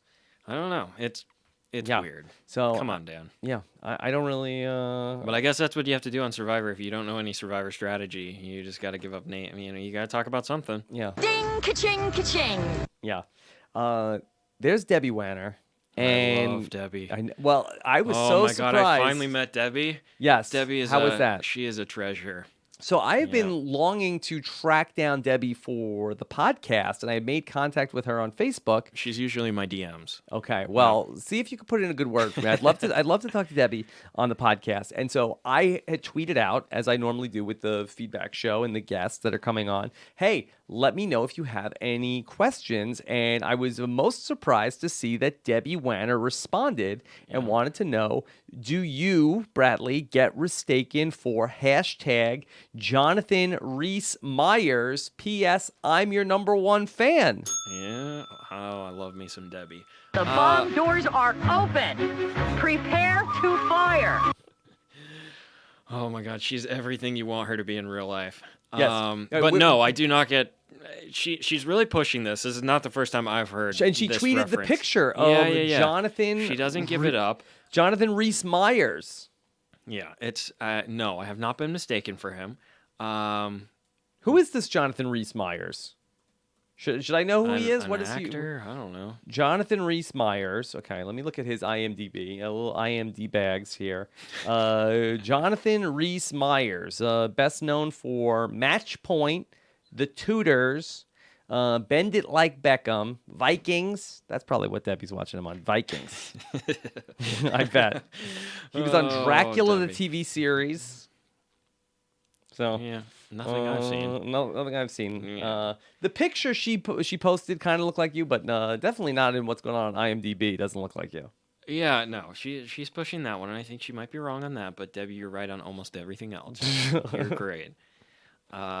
No, she was really fun to meet. It's so often, once you've been on the show, right, and you start going to these things, you meet people that you've been watching on TV for a long time. A lot of times they let you down, and you're like, oh, this person's kind of boring in real life. And so where did you meet? At Hearts of Reality? Yeah, Okay. yeah.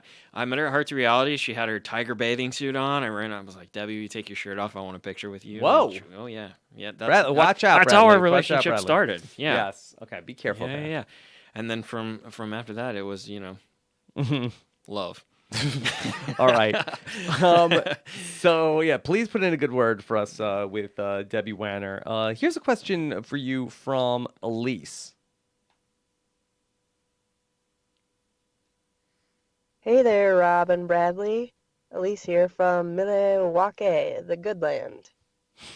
First, during last season, Ghost Island, I was also re-watching Third Rock from the Sun, and I couldn't get past the striking resemblance between Bradley and Mr. French Stewart. Bradley, would you consider going as Harry Solomon for Halloween this year? Second, did you guys notice Christian peeking through the trees as Hot Cop went off to find the clue to his second idol? Do you think Christian knows that Dan found the clue? Why else would the editors have shown that? Looking forward to listening. Peace out, no doubt. Okay, thank you. Have you ever gotten French Stewart before? I have no idea who that is. Okay. I don't really watch TV. Yeah, I mean, was on it, but I don't watch it. All right. Second, did you notice Christian in the woods like a Bigfoot in the distance? I saw that on Twitter, and I don't think it's Christian. Mm-hmm. I think it's one of the producers. One of the producers? Yes. Yeah, I did notice it. You zoom way in, right? And there's no buff, and Christian always has it around his neck or around his forehead. And there's no buff, and he looks like one of the producers. It's like in The Wizard of Oz where they say that there's a little person that's hanging himself in the background when right after they meet the Tin Man and walk down the yellow brick road. Yeah, so I don't know if they thought it was small enough that nobody would notice, or the editors just didn't see it. But I really don't think it's Christian. I think if it was Christian and he had been back there, I think they would have done more of like a zoom in shot, right, to show Dan, and then they would have zoomed in and showed Christian, and if then he zoomed knew, back out. we would have gotten a confessional. Yeah, I think so. I really think it was one of the producers. Yeah. I saw my fellow brochacho. I think he got something. I'm going to keep an eye on him. Yeah, exactly. And so we didn't get that. So they would love to show us that if it happened. I agree. Let's take this question from Claire about the immunity idol. Okay, let's just do one other question about the immunity idol this week. And let me see if I can find it for you. And if not, then I will just tell you what she said. There we go. Hi, Rob and guest. This is Claire. I was just watching the episode, and I thought to myself, it's actually pretty weird that when you move to a new tribe, like the third tribe, whatever color they are, I think they're whatever one Dan's on, that they actually get a new idol hidden, and the other two tribes don't get a new idol. I just thought that was kind of unfair, and maybe, I don't know, I just needed to vent. None of my friends watched Survivor. Thanks, bye. Yeah. Bradley, is there an advantage for being a person who goes to the new third tribe because they hide an idol there? Yeah. Do you think that there is an advantage to that? Yeah, absolutely. And then they're the Green Tribe, which even when you're out there filming, the producers would be like, oh, what do you think about the Green Tribe? The Green Tribe historically wins everything. Are you worried? You know, it's like, come on, guys, you're going to give him another idol. You're going to talk about the Green Tribe being great. It's just like now. Last it's a season, lot. Wendell went to the Green Tribe, found the idol. I believe Troyzan went to the Green Tribe, found an idol, went all the way to the end with that idol. And I don't know necessarily in Millennials versus Gen X, was it that Jay? That's where Jay found his idol at Ikabula. Did they swap to 3 in Millennials? Gen They X? did. Okay. They did. So he found an idol there, and then Michaela came up and saw his idol, and then he had that for a while. Yeah, I mean, I think it's definitely an advantage. But I mean, God, there's 100 other idols, so at this point, they're just tossing them out like Oprah gives out cars. Not that big a deal. Too much. Okay. All right. Let's see what else we have for you. This is a tweet from Mackie Salcido. Hey, Bradley, you're a shoo-in for season 40 if it's heroes versus villains. Hope Natalie is too. Can you and Rob make a hypothetical list of who the other 10 villains would be? Or I guess it would be other 9 at this point. Anybody else that you think is a shoo-in? Dom. Dom Abate is a villain. Yeah, he's a good villain. Yeah. Dom's a fun character to watch. He was fun to play with. Who else? I don't know. Does anyone else matter besides me and Natalie? The king and queen of the villains tribe. You're all in on Natalie Cole. Oh my God, it's so much fun to watch someone else bossing everybody. it's too funny. You would be able to coexist. Can't there only be one boss by definition, or you would then, relinquish commands to Natalie? Oh no, we would sit there and boss everyone. Yes. Yeah, we would. I think we could do it. I think we could pull it off. Mhm. Either that or Natalie would eat me for lunch. Yes. and I'd be toast. She'd probably start bossing me, and then it wouldn't be good. I don't take direction very easily. Yeah. I really loved the conversation at Tribal Council with Natalie, where she talked about the jacket was brought up, and she talked about Today, I talked to Natalie. She don't care what I have to say. All she's worried about is jackets. Well, here's the fact, Jeff.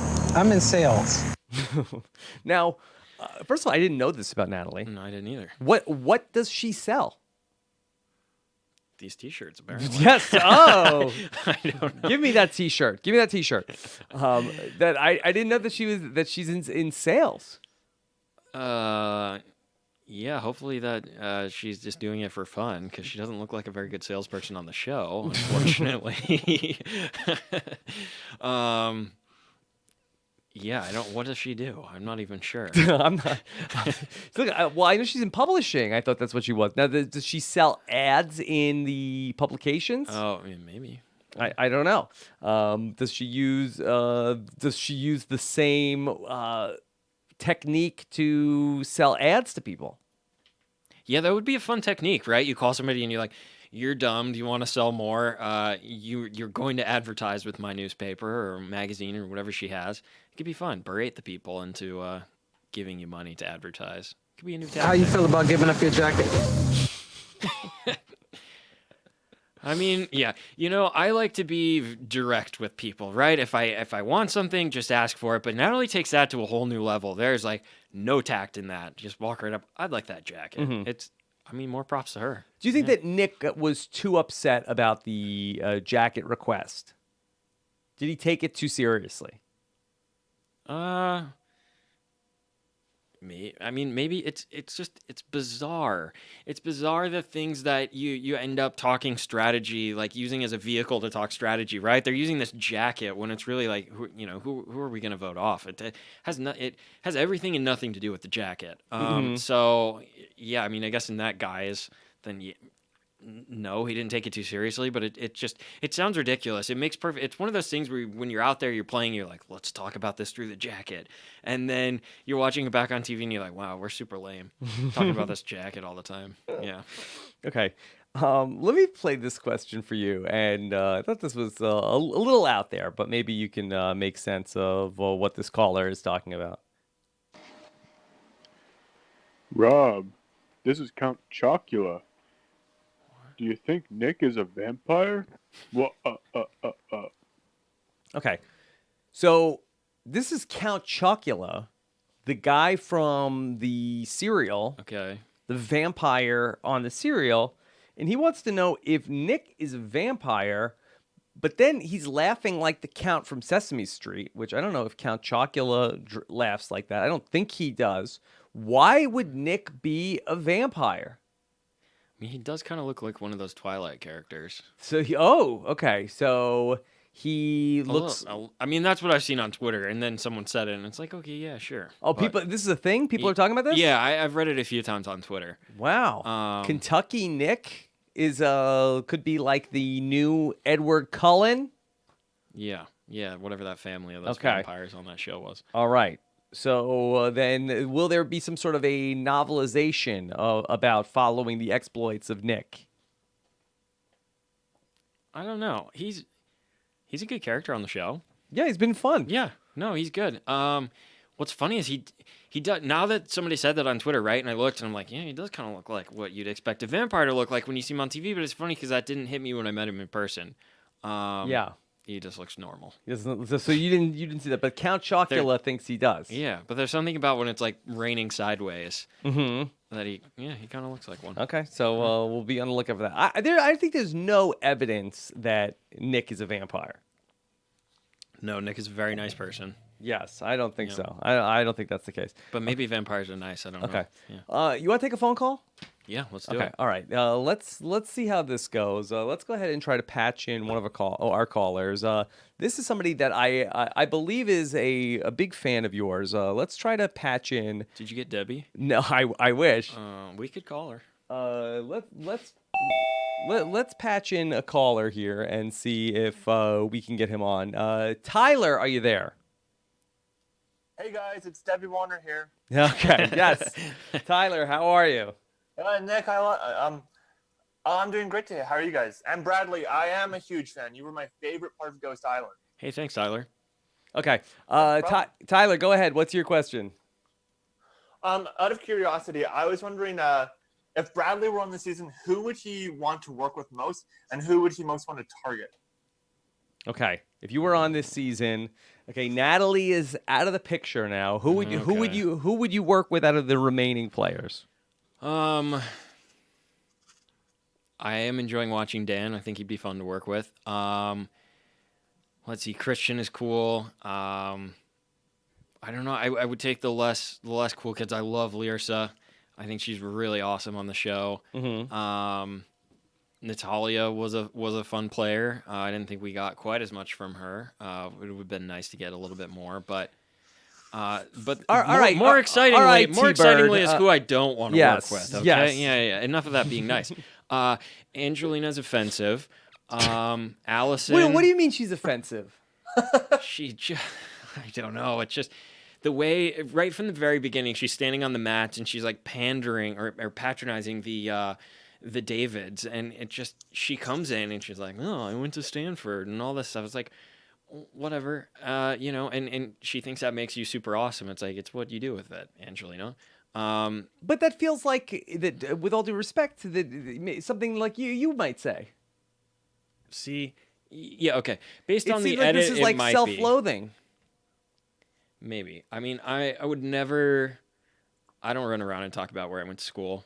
I think that's kind of irrelevant. Yeah. And stuff like that. But I would agree. I think there's a disconnect with my edit making me look like I want to be more elite than I actually want. So to you're be not elitist. No. Okay, but you are admittedly in a Goliath. Yeah, I mean, listen. If I said I was a David, everyone would be like, "Yeah, you wish you were a David. You're not actually a David." Yeah, I mean, I've had a lot of opportunity. I mean, listen, I ski, I sail, whatever, all that. That's not David activity. Not David activity. Okay, Tyler, does that answer your question? Wait, but I didn't even get to Allison. We almost wait, hold on. Bradley, you are my hero and my Goliath. Oh, thank you, Tyler. Okay, all right. So Tyler, thank you so much. Okay. I forgot to mention Allison, much like the producers seem to have forgotten to include Allison. Why you're an Allison fan? No, I'm not. What has Allison possibly done to get you? It's just that whole part where she's like, "Oh, I feel like a David because I had to struggle through medical school." And it's like, both of your parents are doctors. That would be like if I was trying to tell you that I was a David. Mm-hmm. Right? Okay. It just doesn't work. All right. Doesn't mean that she didn't work hard. Oh, no, I'm not saying she didn't work hard, and I'm not saying the medical school is not super tough, right? But it's just one of those things that you're not going to get any sympathy from, right? If I sat here and it's like, oh, going to law school is so tough. Oh, it's like, nobody wants to hear that. Nobody cares. Nobody cares that much. Yeah. How'd that go? You like taking the calls? Yeah, let's do some more. All right, we'll see. These people have all been nice. It's unexpected. Why are you looking for people to come in and rough you up a little bit? No, that's not what I said. It's just right. it's surprising. He liked it. Okay. Who knew I was so popular? Well, we'll see. We'll see if my ego fits back out the door when we leave. But we'll see if anything else pops up. All right. Then let me just take a quick word and thank one of our sponsors here today before we get into the survivors on social media, and those are friends over at BetOnline.ag. Now, Bradley, you're not a big follower of the National Football League, right? No, I like sailing. You like sailing? That's about as far as sports go for me. Yes, okay. So I've been participating in this big contest here with the other hosts on Podcast One, where I'm picking the games every week. I'm currently in fourth place, really just one behind Shaq right now. I've gone 2 different weeks in this NFL season that I have gone 5 for 5 with my picks, and good job, Rob. Well, thank you, Bradley. I appreciate that. I try, and then I was mentioned. The other Podcast One hosts talk about that, and they talked about how Adam Carolla was talking with Ross Tucker about how Boston Rob is killing it in the podcast pool, and I tried to tell Boston Rob that story. He didn't seem too interested in what I was talking about. No, he was like, you're a commoner. He's up in that upper echelon of survivors that we can never hope to be a part of. I thought he would find it amusing. I don't think he was. I don't think he was that interested. That being said, all right, let me just give you real quick my picks for week number 8. Okay, I've got the Steelers, the Rams, the Chiefs, the Eagles, the Bears. Unfortunately, I have them as my lock of the week. So if you are interested in this sort of thing, go ahead and check on BetOnline.ag, and of course we've been following the football all season long. The NBA season has kicked off as well, so if you are into this type of thing, we're having so much fun with all the options on betonline.ag. Use promo code podcast1 to receive a 50% welcome bonus in October. It just keeps getting better. Betonline.ag is your number one place to get in on all the action today. World Series is upon us for now. Every pitch, every swing, every moment, the intensity, the passion, all on the line this week. NBA basketball is here. LeBron is in LA. You go to any Lakers games now? No. All the time. Kawhi is in Toronto. Golden State going for 3 in a row. More headlines in the NBA, NFL, and college football all continue with the exciting matchups. Will Alabama go undefeated? Who knows? Will the Rams keep up the incredible start to the season?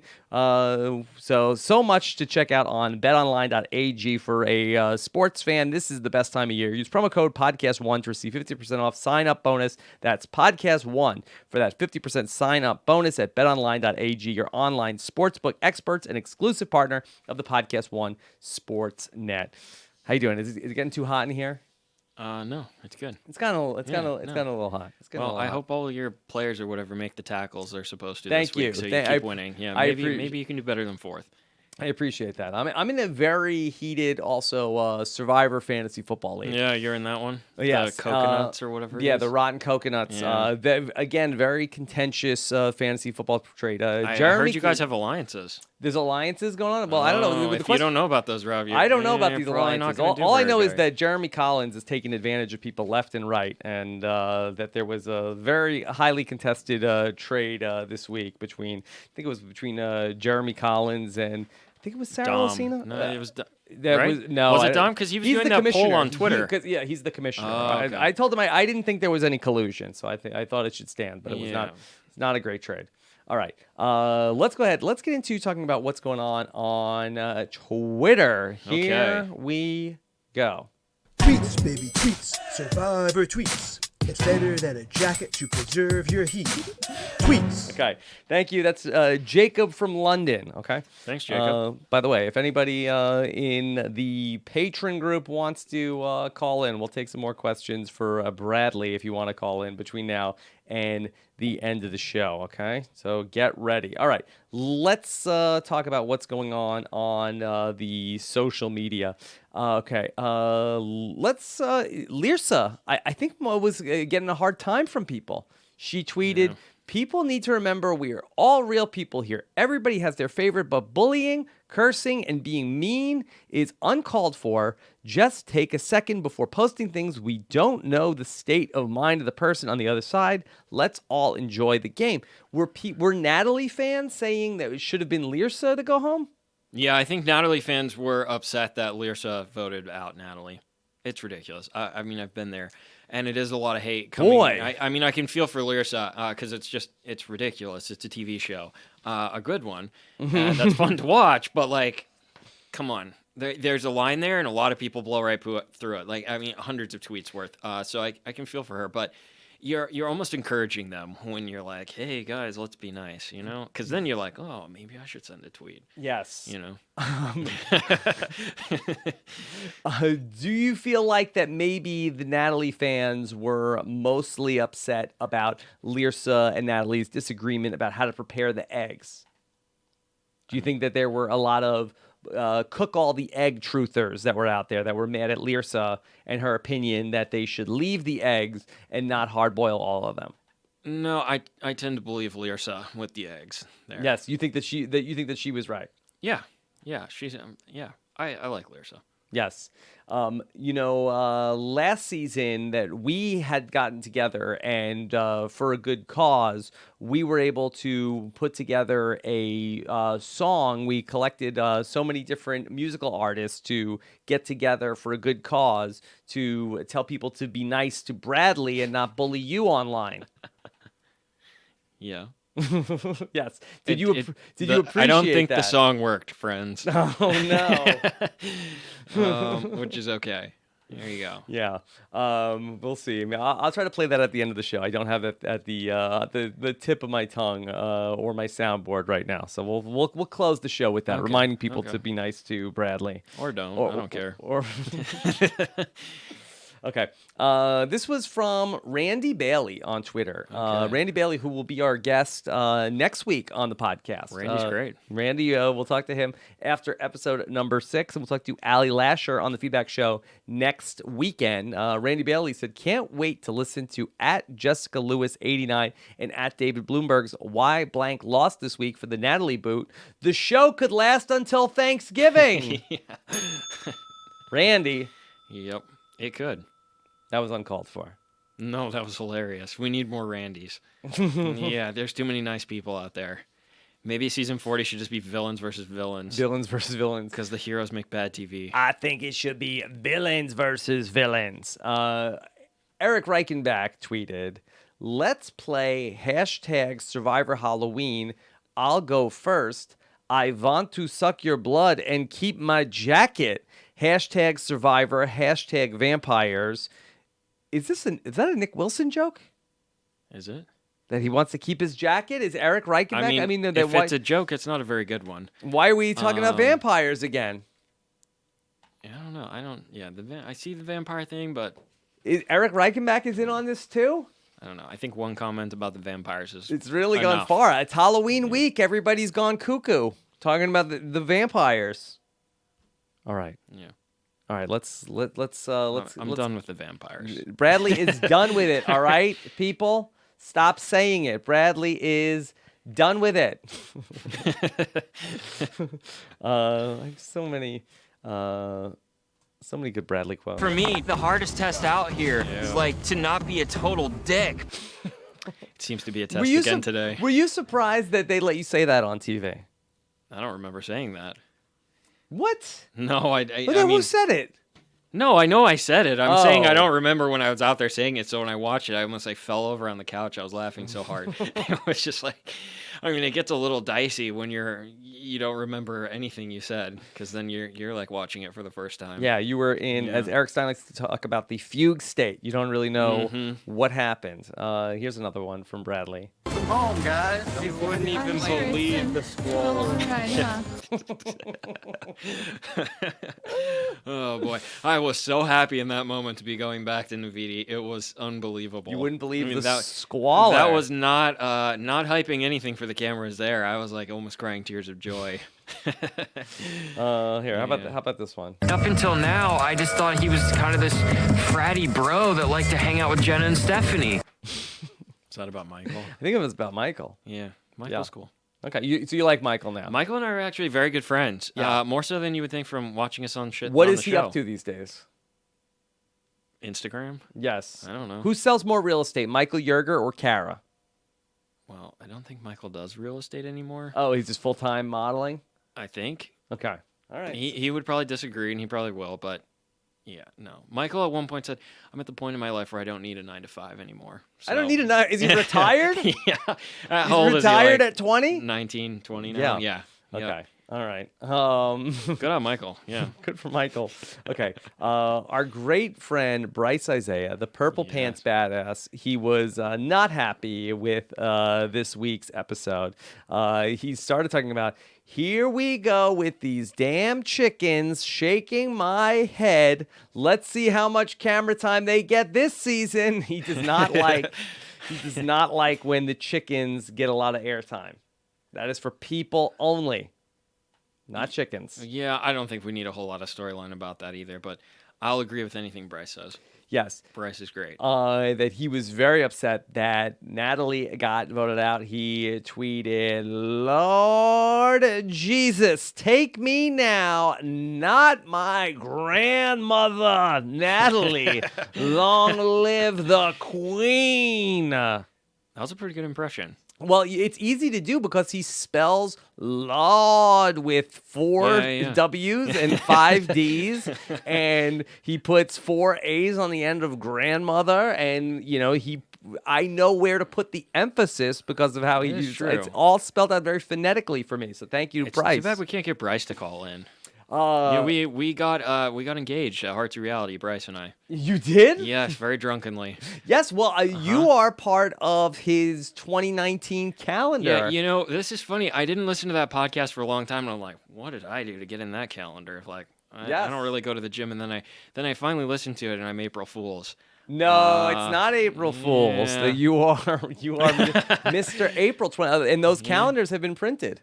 I still don't have one. Yes. Okay. Well, we can get you one if you would like. I would love one of those calendars. All right. Yeah. We'll get Chris to see if we can get you a calendar. Bryce told me we could do another photo shoot, and maybe I could be a different month if I took creative direction. So Yes. I don't know what that means, but that picture of you in the bed is that a photo shoot?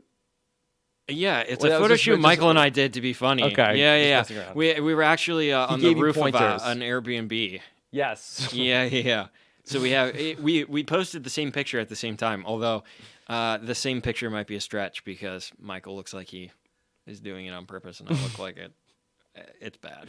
Yeah. Okay. Then Bryce tweeted as well. No, she didn't ask for her jacket. That's a no. And then he has like 18 unhappy emojis. Natalie, is there any way I could have your jacket? No. Oh boy. Natalie? Wait, do you think there's any truth to this Angelina and John being slightly inappropriate? I don't I'm think curious. so. No. I don't think so. It sounded like in one of the exit interviews that Natalie said that she had just, blew that up to Angelina, that she heard Jeremy joking around and that she blew it up. And then that was one of the reasons that Angelina got upset that he had said some sort of thing. Okay. So, no, I don't think so. Let's go ahead. Let's take another call here for Bradley. Here's one of our listeners, Linda. Let's go ahead. And Linda, can you hear us? No, she's like Chelsea. Yeah, Linda, are you there? Linda. Nope. Linda, anything? Okay, hold on. Oh, wait, I think okay, Linda's microphone was muted. Let's see if we can unmute her microphone real quick. Linda. Oh, come on, Linda. Okay. I think that Linda might have herself muted, unfortunately. That's a bummer. Okay.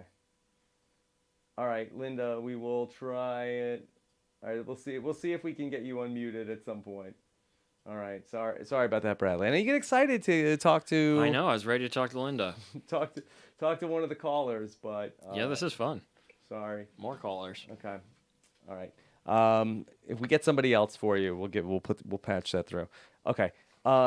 Then here is then let me see. Okay, here's that Terry Dietz quote that I was trying to find before. Okay, my son Danny and I came up with brochacho in 2011. We were messing around with bro and flow and words like flow bucket for a lacrosse helmet and brochacho for a close male friend. Gotta earn that one like Joe Anglim did on S31. Oh boy, those don't sound like people I want to hang out with. What, Terry Dietz? Anybody that sits around trying to come up with a name for a lacrosse helmet as like flow or what? But give the man credit. Yeah, he came up with it. What's up, bro, Chacho? That was from an exit interview with Terry Dietz 3 years ago. Earlier. So he did it. Give the man his credit, yeah, it's Dan. Not, yeah, Dan. But Dan probably has no idea who Terry is. He may not. He may not. Now you're being nice. Yes. Yeah. Be a villain and just speak the truth. Okay. He has no idea who Terry is. Cass had a good one. Has anyone said it yet? If so, 1,000 apologies. But Natalie Cole, LA, is unforgettable. It's true. Yeah. As is Cass. I love me some Cass. You love Cass also. Oh yeah. Now, are you? Wait, can we put Cass on our villains tribe? You certainly can. Are you sucking kneecaps of all the villains? Yeah. Are you like putting together this like rogues gallery of all of the different Survivor villains that you love? Yeah. I'm gonna get a rough and tumble bunch of villains, and we're just. Are you worried? Take What if over. Angelina goes on to be a Survivor villain? Oh boy. Then I'm probably going on the pre-merge trip. Yeah. Again. What about Russell? Are you on good terms with Russell? No, I've never talked to Russell. Okay, but he has no reason to have anything against you. No. Okay. I mean, I'm sure he could come up with something, but I don't think I've said anything about Russell. No. Okay. All right. So Cass also tweeted, we all heard it for at least 481 times, but the moral of the story is take everything to tribal council because everyone is covetous and devious on Survivor. Yeah, I would agree with that. People will vote you out. I took all my stuff. Yeah, don't leave anything behind. No. And Dale says, and the castaways left behind are unprincipled scavengers for anything left at camp. That's Farm Guy 69. That's Wentworth's dad, right? Yes. Yeah. Yes. Yeah. Yes. Okay. And let's see. What else? Anybody else have anything of note? Let's see.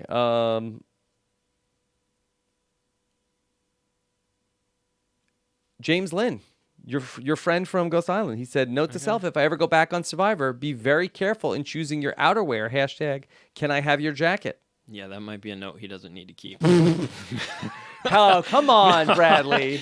Come on. Why? Because it's so warm when you guys play? Yes, absolutely, Rob. Doesn't yes, need when it. he inevitably returns, I'm Doesn't need sure a he'll jacket. be enthralling. Come on. That's so Bradley-like. Classic Bradley. Brett LaBelle also tweeted, nothing made me happier than her not getting a jacket. People love that when Natalie when Angelina did not get the jacket. I loved it. Yeah. No.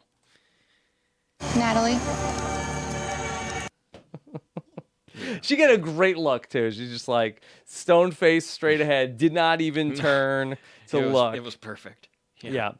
And then I also just want to, those final words also were really great from Natalie. I love these as well. I didn't give Angelina my jacket because I didn't know if she was a part of the reason why I'm out. So why should I? I don't have to. And I chose not to. So I'm wearing it. Just like cut and dry. Yes. Truth. Yeah. This is my philosophy in life now, I think. So why should I? I don't have to. And I chose not to. Why should I? I don't have to. I chose not to. Yeah. That I ask the first part all the time. All the time. I'm like, why should I? I don't have to, but then I still end up inevitably doing the thing that I say I chose So not to. why should I? I don't have to, and I chose not to. But I ended up You have doing. to be more of a villain and just not do it then, Rob. Yeah, I guess so. Listen, it's way more fun on the dark side. Way more fun on the dark you don't side. want to be a hero. Okay. All right. Bradley, you've been a true genius here today, talking about everything. What else do you want to talk about? Anything? Nothing. I'm having fun watching it. It's fun to be out of the loop, not be watching it, wondering if casting is going to call, and they're going to grill you about it to see if you're actually a fan or whatever as you're going through the process. It's fun. That's a thing that they call you and say, like, yeah, hey, it so should always be, who, what do you think about this season? Who are you liking? What do you think about this strategy? Boy, I didn't even know that was a thing. Yeah, I got that for years, and it started almost to detract away from the fun of just being able to watch it as this hour of entertainment. Because you famously applied to be on Survivor Cagayan, and Spencer Bledsoe, the young lad, took your spot. Yep. And so then for years, you're saying that Survivor casting would call you and quiz you about who you liked on the different seasons. Yeah, it was, hey, this is blank from casting. What are you doing with your life? And then the next question was, talk to me about this season. What do you like? What do you don't like? This is what we should do. That I should get somebody calling all the survivors to sort of vet who would be a good guest for the podcast. Hey, Mike Barassi, what's going on? This is so and so from Rob as a podcast. You liking this season? Yep. You just want to come on and promote Barassi Barbecue? Okay, all right, forget it.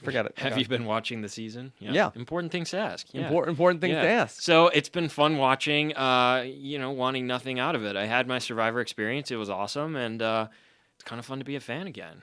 Yeah. And I'm doing the power rankings with Gordon Holmes I on didn't know Xfinity. that. Yeah. Who's winning? That would be Gordon. Yes. Yeah, Well, I'm doing it's terribly. he has an unfair advantage that he's done it 26 times. Yeah, I mean, I also submit my rankings to him, and then his rankings come out. So I don't know. Oh, do you think he's cheating off you? I mean, how else could he be beating me? I don't know. Yeah, so that's fun. So it's entertaining to get to do it from that standpoint and not be worried about either because I'm going to be on the show and worry about what it's going to look like each week, like it was this spring, or it's fun to have it relaxed, be able to watch it for the hour on Wednesday and kind of leave it at that. And then what are you doing these days? How are you filling your time? Yeah, I start my new job on Monday. I'm a lawyer for Los Angeles International Airport, LAX out here. So that should be fun and exciting. I'm going to Hawaii in a week or so. For work? No, for fun. So you're starting a job and then you're going on vacation? Yeah, I booked it before I had the job. Wow. Okay, look at you. So yeah, I'll be in work like a week, and then I'll be like, hey guys, what are you going to do in Hawaii? Hang out, rented an Airbnb on a farm on the North Shore, and rented a Jeep. So will why you not? Sail in Hawaii? I wish. No. No. So you're just gonna what do you do in the Jeep? You just drive around? Drive around, I guess. What are you looking for? Going hiking. You go hiking? Swimming. Yeah, it'll be fun. I've never been to Hawaii, so I'm excited for that. Yeah. You're such an outdoorsman. I am. Yeah, I had a fantastic road trip. I spent the summer in Michigan. I was studying for the bar exam. Mm-hmm. And then I drove from Michigan back out here to LA over the course of a few weeks and camped my way back. Went to Montana, Wyoming, Utah. Yeah. So it was all fun. Any good stories from the Survivor finale? Oh, gosh. No, I'm going to complain for a second, actually. They let everybody into that stinking finale party, and it's too big. And the problem just is, everybody, when you're on the island, you're talking about your family, and then on top of that, you haven't seen the producers that since you were out there filming. And you get to this party, and the producers are there, and everyone's family's there, and you want to meet them, and you want to catch up with everybody. And then there's just 200 other people that want to have time with you. And it would be really nice to have an event where you're just with your family and the producers. You would like to keep the fans out of the... Not out of all of it, but some of it, yeah. So maybe the fans could have their own party. Yeah, because the hard part is and then after you get done at the good party, then you can go and stick your head into the fan party. It's hard because you feel like you're torn. You're splitting your time between your family and the producers, and then also the fans. Because you want to give everybody time. You don't want to be mean to the fans, right? Because they're a part of why the show's still on. And I can remember back to when I was a fan. That wasn't that long ago. Yeah. And so to give everybody the face time that you want to give them, it should be split up a little bit. Yeah. What if they put the fans all behind a rope, and then they were all in one holding pen, and then you can just walk by and sort of wave to them. Well, why don't we just have fans at the Tuesday night party and not the Wednesday night party? Well- Or you can switch it up. I mean, like, yeah, that's my thing. Would you yeah. like to ask the fans now to not come to the finale party? No, this I'm not going to season? tell them what to do. Okay, all right, but No. you feel like that if you play again, you'll talk to them on Tuesday night, but not Wednesday. I will talk to them whenever they're there. Maybe not willingly.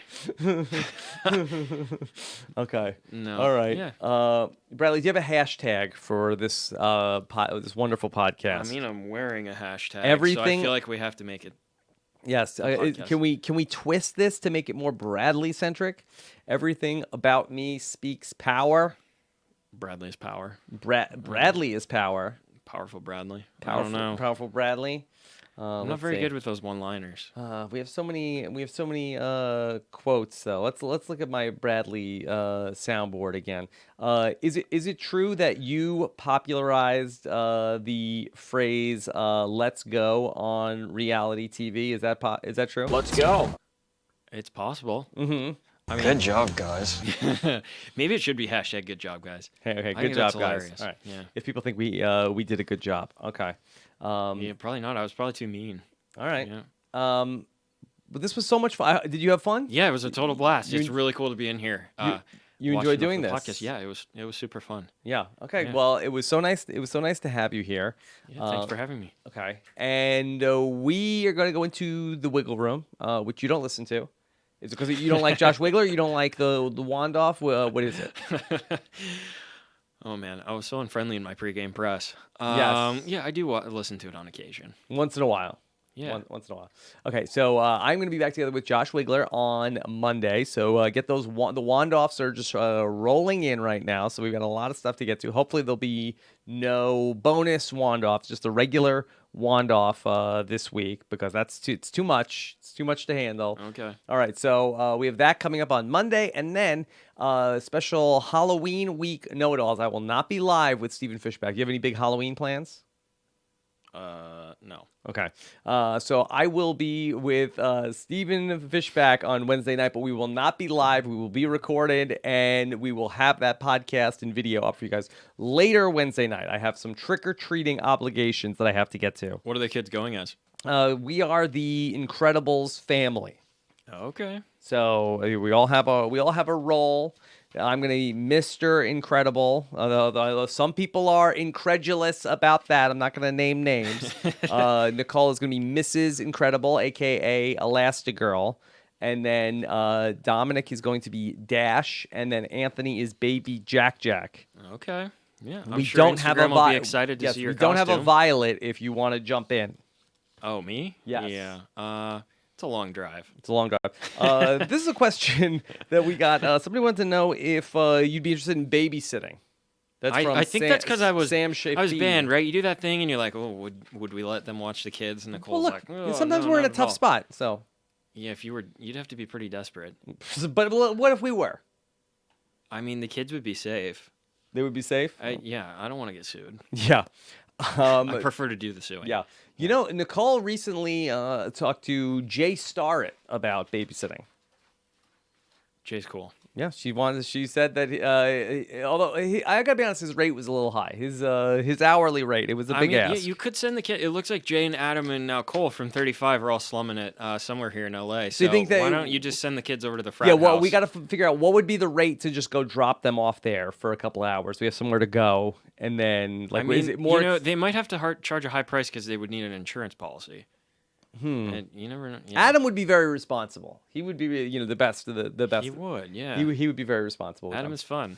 Okay. All right. I'm I'm gonna gonna teach him how to travel with a backpack. Adam always has like a spare set of clothes with him because he doesn't know where he's gonna. Well, end he up. was in Reno with us, Yeah. and we had a lot of fun. We played in a Survivor poker tournament, which was very fun. I don't remember how it worked out, but it was a good time. And I'm sure you won, Rob. Money was raised for charity. But yeah, he has like a backpack where it has a backpack part in the front, and a part in the back. It's like because he carries his whole life in that backpack. What's going on Yeah, here? because he never knows. One day to the next. It's So, kind of cool.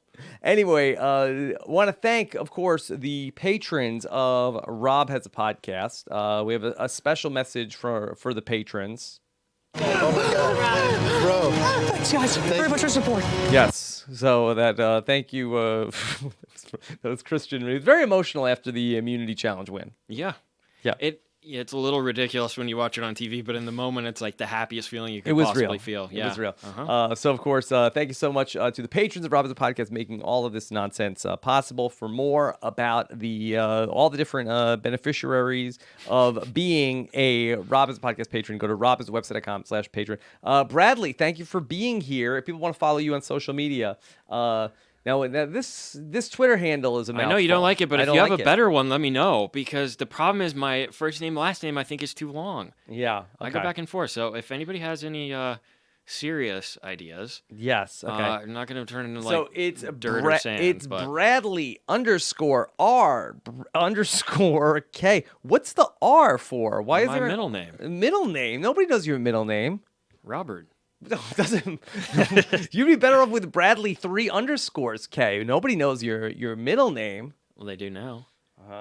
It's a good name. What's the better handle? Let us. Okay, so here's what we want: suggestions from the listeners. Give us a new Twitter handle for. Well, it's my handle for everything. So if it's good, you can. Yeah. You can rename all my social media. Rename it all. Okay, so. Tweet to Bradley and I a good idea for Bradley's new social media handle. We gotta get this all straightened out. I'd appreciate that. All right, thank you guys so much. We had so much fun. Take care, everybody. Have a good one. Bye. Bye. I'm gonna stop recording. I'm going to stop recording here. Okay, thank you guys. I'm gonna stop the stream. Okay.